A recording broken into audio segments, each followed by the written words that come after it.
Hey, how you doing one and all? Welcome to my channel. My name is Cooper Koopa and welcome to a new video series. This will be a Hardcore World of Warcraft 1 to 60 attempt where we try to clear as much content without dying. Bonus objectives, achievements, quest loot, dungeon loot, and raid loot. I highly doubt I'll make it that far, as I would describe my experience with Hardcore to be primarily that of a spectator. I landed on Hardcore WoW during a Discord call asking what to play to unwind, to the bafflement of a few of my friends. The chill vibe that we bring is just don't make mistakes. But what can I say? I like challenges, and as I said in real time, listen, I like there to be stakes. I'm a fighting game enthusiast, both spectator and player, MMO enjoyer with WoW being the frontrunner for me since Battle of Azeroth, and a MOBA casual. Really looking to use this series as a method of exploring editing and sharing the journey of 1 to 60. I'm going to be rocking an undead warrior with the name Stormborn after a Wraith in the Nadpod actual play. And I'll be honest, I love the lore of the undead and did skip through the opening cinematic to dive right in, and instead I'll tell you that we belong to the undead members of the Horde, sworn to the Banshee Queen Sylvanas, who has done nothing wrong ever. Yet. But the journey kicks off by waking up in an abandoned church and am bombarded by my unupdated chaos that is whatever add-ons loaded on my new character. One of my favorite things about WoW is the community effort to bring everything imaginable in terms of add-ons. You want to see more accurate threat numbers? They're yours. Want to ogle out your damage? Bet. You want the screen to celebrate every new metric you achieve? Easy. As I finally emerge jumping like an idiot from the crypt, Mordo informs us we were almost tossed into a fire and sends us onward to a Shadow Priest with the energy of, "Bro, I hope you played the Warcraft RTS games. I can't summarize this out the gate."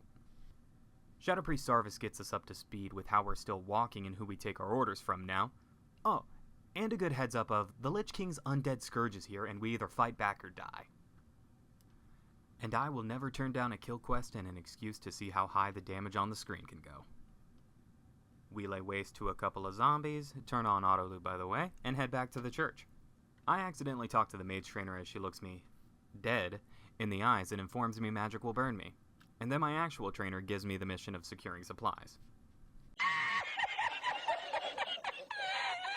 Sarvis rewards us for clearing out the Scourge, and I take a moment to clear out my inventory and equip some of the low-level common gear we're getting. Nothing crazy, but usually whatever you get is better than nothing, and can move the needle to save you if you pull an extra mob. I can't actually do that when the mobs are yellow, but hey, it'll be relevant soon and much more commonly.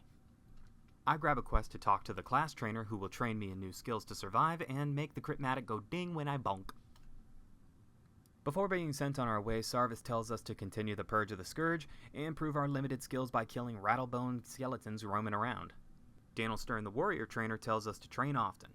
Off the jump, he teaches battle shouts so we can make the big number go up with the buff. I actually still have memories of Season of Discovery on release, where it was brutal to get a spawn before someone else tagged it, and I can safely say I prefer the laid-back vibes of swinging big sword at anything that moves without a green health bar. Cue the Spotify track, kill 12 skeletons, and farm some numbers. Turn in the paws and wings. Clean out my bags again because one bag life sucks.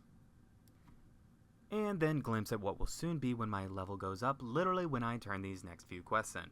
Now get the armor Elrith promised us and agree to lay an old friend of hers to rest. Right now his corpse belongs to the Scourge. A member of the Death Guard orders us to gather more supplies for the rising recruits, and Executor Arin orders us to thin out the encroaching giant spiders outside a gold mine. Brighter news, Sarvis hooked me up with 56 more armor, and we go over to be informed I am in fact broke and need to get me some damn copper. Grab the supplies, destroy a ghoul, and take his remains back to his gravestone so that the warrior trainer can inform me I'm still too broke to charge and rend. Bitch, we are in the middle of a war. Why would you not teach me how to fight? So instead of going to the next quest, I just farm copper and come back with 2 full silver and a new level I forgot to record. I learned myself charge and rend and revel in the new abilities and impending notifications of numbers go up before continuing on to the spiders and breaking the no caves rule of Hardcore WoW. Yeah, I'm sure that won't bite me in the ass at any point in time. The spiders freshly exterminated, Arin gives us a new chess piece and orders our attention toward the Scarlet Crusade, the zealot humans who wish nothing but destruction for the Forsaken. Same for the Lich King Scourge. The quest is to thin them out before they can thin us out.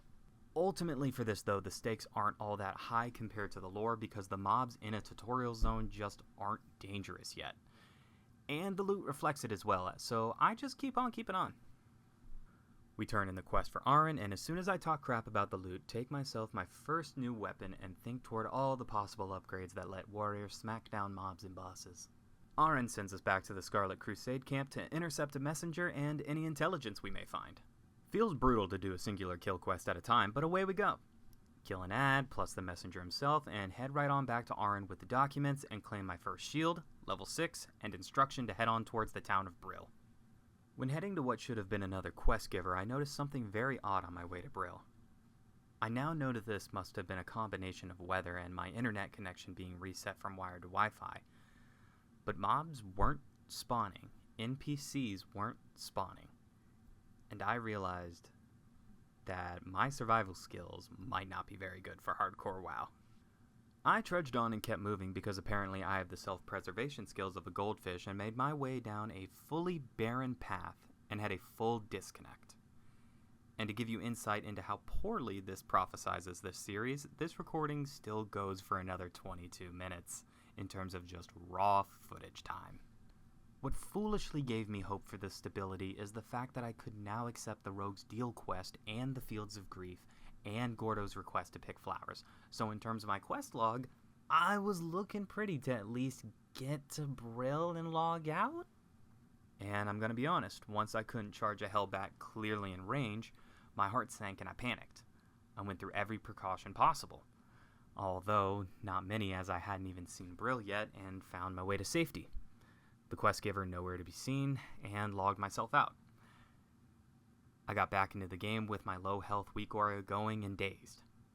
I banked on the mob being too slow to catch up and ran anyway.